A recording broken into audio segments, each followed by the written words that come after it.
Black hole हमारे ब्रह्मांड में सबसे आकर्षक वस्तुओं में से एक है और साथ ही सबसे रहस्यमय भी। ब्लैक होल अंतरिक्ष का वह क्षेत्र है जहां गुरुत्वाकर्षण बल इतना प्रबल होता है कि हमारे ब्रह्मांड में सबसे तेज गति से चलने वाली वस्तु प्रकाश भी वहां से बच नहीं सकता। ब्लैक होल की सीमा को इवेंट होराइजन कहा जाता है, जो एक ऐसा बिंदु है जहां से वापस लौटना संभव नहीं है, जिसके आगे हम कुछ भी नहीं देख सकते। जब कोई चीज घटना क्षितिज को पार कर जाती है तो वह ब्लैक होल की विलक्षणता में सिमट जाती है। विलक्षणता एक असीम रूप से छोटा और असीम रूप से सघन बिंदु है जहां स्थान, समय और भौतिकी के सभी नियम लागू नहीं होते। वैज्ञानिकों ने विभिन्न प्रकार के ब्लैक होल प्रस्तावित किए हैं, जिनमें तारकीय और अति विशाल ब्लैक होल सबसे आम है। तारकीय ब्लैक होल तब बनते हैं जब विशाल तारे मर जाते हैं और ढह जाते हैं। इनका द्रव्यमान हमारे सूर्य के द्रव्यमान का लगभग 10 से 20 गुना है तथा ये पूरे ब्रह्मांड में फैले हुए हैं। अकेले हमारी आकाशगंगा में ही लाखों तारकीय ब्लैक होल हो सकते हैं। इसकी तुलना में अति विशाल ब्लैक होल विशालकाय होते हैं। उनका द्रव्यमान सूर्य से खरबों गुना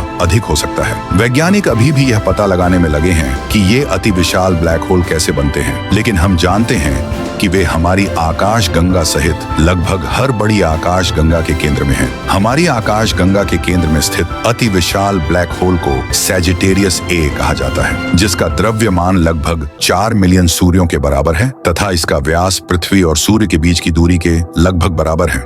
चूंकि ब्लैक होल अदृश्य होते हैं, इसलिए वैज्ञानिक निकटवर्ती वस्तुओं पर उनके प्रभाव का अवलोकन करके उनका पता लगा सकते हैं और उनका अध्ययन कर सकते हैं। इनमें अभिवृद्ध डिस्क शामिल हैं, जो धूल और गैस के ब्लैक होल की ओर गिरने से बनते हैं, तथा क्वासर, जो अति विशाल ब्लैक होल से उत्सर्जित कणों के जेट होते हैं।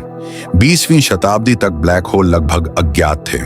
1916 में आइंस्टीन के सापेक्षता के सामान्य सिद्धांत का उपयोग करते हुए जर्मन भौतिक विज्ञानी कार्ल श्वार्ज़चाइल्ड ने गणना की कि यदि किसी वस्तु को पर्याप्त रूप से संपीड़ित किया जा सके तो वह ब्लैक होल बन सकती है। हालांकि यह सिद्धांत 1971 में वास्तविकता बन गया, जब खगोलविदों ने सिग्नस तारामंडल का अध्ययन करके पहला ब्लैक होल खोजा। पूरे ब्रह्मांड में अनगिनत ब्लैक होल फैले हुए हैं, जो लगातार स्थान और समय को विकृत कर रहे हैं, पूरी आकाश गंगाओं को बदल रहे हैं तथा हमारी कल्पनाओं के साथ साथ वैज्ञानिकों को भी प्रेरित कर रहे हैं।